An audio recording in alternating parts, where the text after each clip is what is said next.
It's kind of sad currently the state we're at with Legend of Runeterra that it's winding down, because we have gotten a lot of great stuff from that game.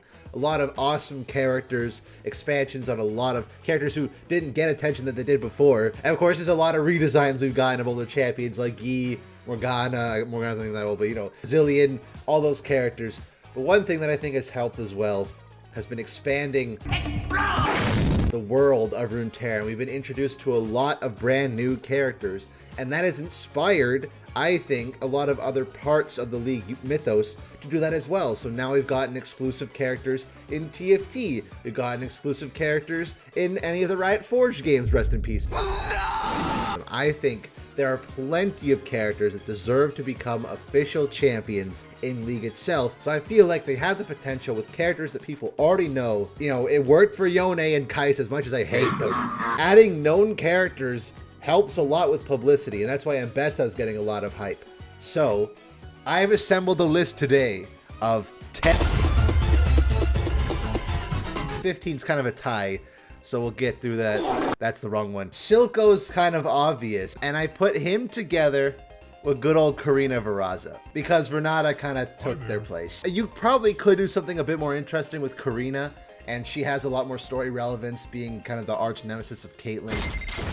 I don't know how much is going to change now because Arcane's canon, but Silco, one, he's dead. That creates some problems.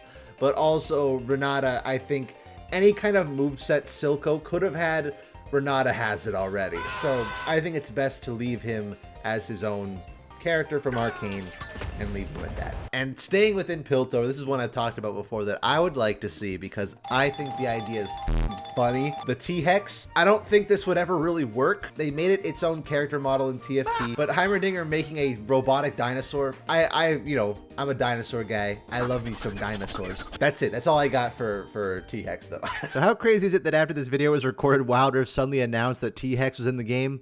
Not even like a replacement for Rift Herald. It's got a full moveset and everything. Just slim it down a little bit and it's basically its own character.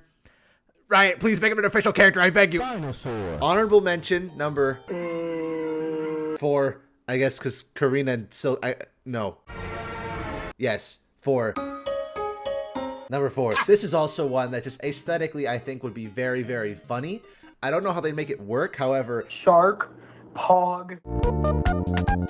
I will stand on this hill that I love Riptide Rex. Kled on crack if you included the Yordle. However, I think it'd be funny to have like a tanky marksman with all these 100 cannons on his back. I love him. I think he's fun. But one that kind of grabbed me a bit and I think has a lot of great opportunities. I want to see more Tope. I think you could make Tope a really cool character and it would give us some more Nazuma representation. It wouldn't just be Cassante all there on his own. And we could have some nice back and forth banter from the X's, but they're on good terms. I like him. Number 11, Froggrave. Number 11, admittedly, I don't think should be a new character. I think it would be better to rework this character. If I had it my way, when Nocturne gets his VGU, it's Master Kusho. I mean, look at him.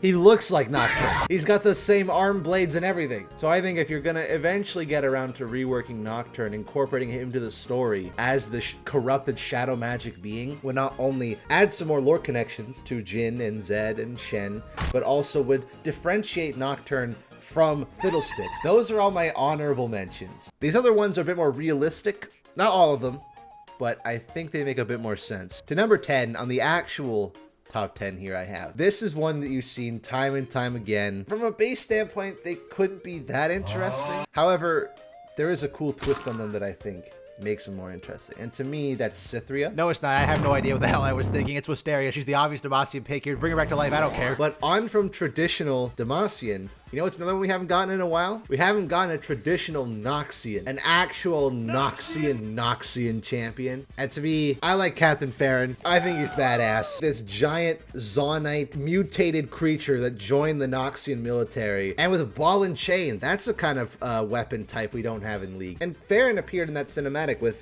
Darius when they used Yorick's voice actor. Today, they become Moving on, I do another Noxian, and this comes mainly out of how absolutely boring Alistar is.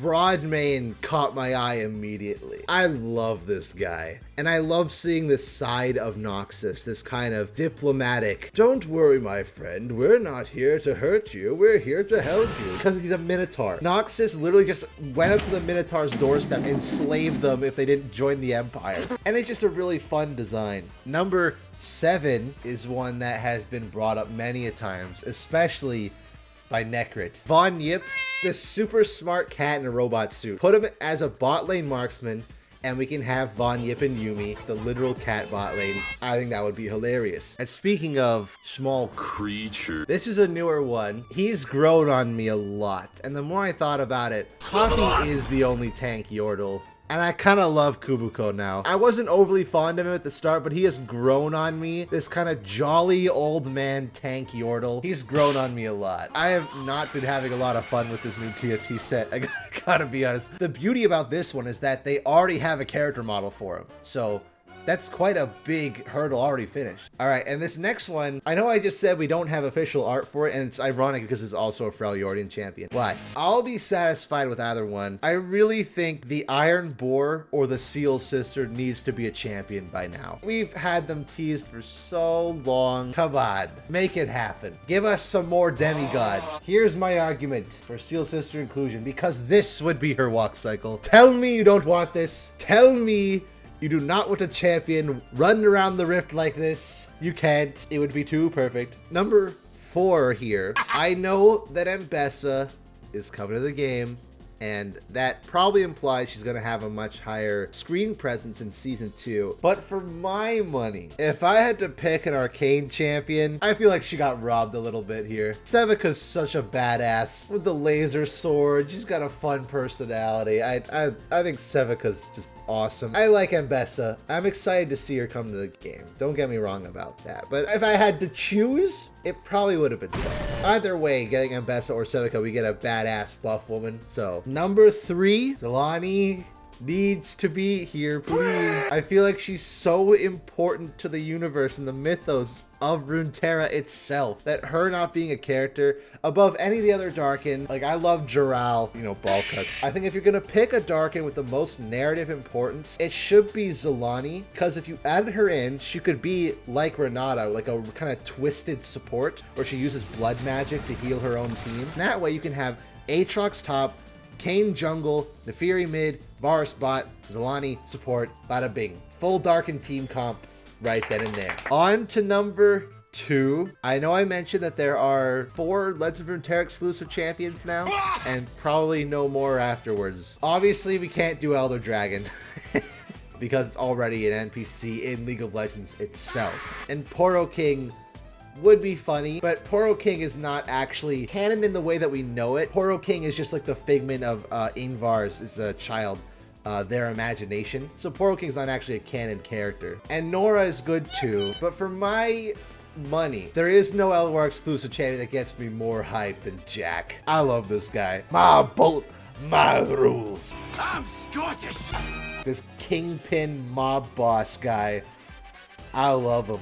And JB Blanc voices him. So they have JB Blanc on speed dial. If they're gonna bring him back, they got no problem bring back the voice actor. All right. And number 1, I feel like the fact that they haven't showed up on this list should be evident enough of what's going on here.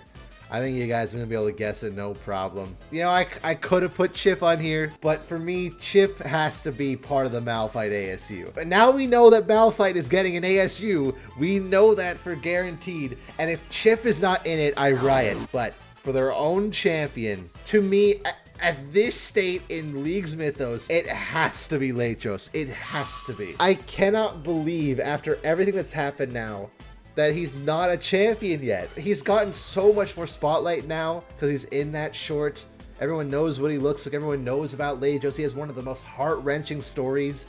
I don't know if you guys have read the short story with Lejos, but it is heartbreaking. He is one of the only individuals on the Shadow Isles that retained his memories after being turned. He saw what became of himself, and he saw what became of Khalees, and he spent centuries just trying to bring his partner back, and he couldn't, and he failed, and Thresh is taunting him the whole time. The one thing holding him back is because naturally you would want to pair him with Kalista, right? So he would probably be a support. The problem is a bulky, tanky character that's a support with a big shield and a big sword. Yeah, that's Leota. That didn't stop Neela from existing. But, yeah. But I think you could make it work. Those are the 10.